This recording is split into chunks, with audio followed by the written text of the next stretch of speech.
Right now I'm going to demonstrate the devices in our Max for Live APC40 suite. These devices modify some of the default behaviors of the first generation of APC40 controllers. So if you're like us and can't seem to quit the old APC40, then these devices might appeal to you. The first device is the foot switcher. This device expands the built-in functionality of the APC40's foot switch inputs. By default, the first foot switch will launch scenes, and the second will launch the highlighted clip.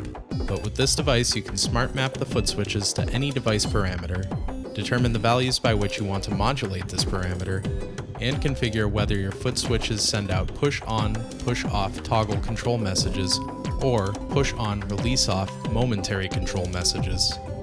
The overall configuration of all the aforementioned options can be saved within a preset. Supply the text field with a name for your preset and click the Store button. Presets can also be renamed, amended, or deleted.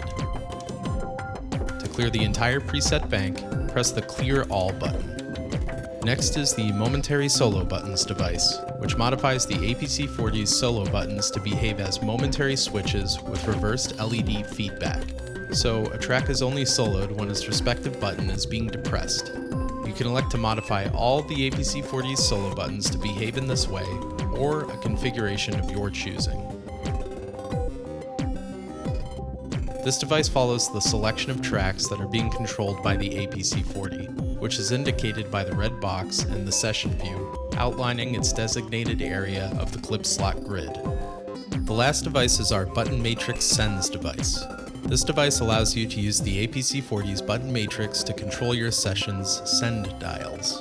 Engage the on switch to enter this mode. Each button now behaves as a toggle push-on, push-off switch for controlling the sends. When a send is engaged, its respective button will display blinking LED feedback. When the send is off, the LED resumes its solid state. You have the option of configuring 2 banks of 8 tracks and, likewise, 2 banks of 5 sends to be controlled by the button matrix. You can also configure the volume sliders to be reactive to the state of their respective sends by engaging the reactive toggles. This is useful in the case of wanting to completely remove dry source audio from a return track's output.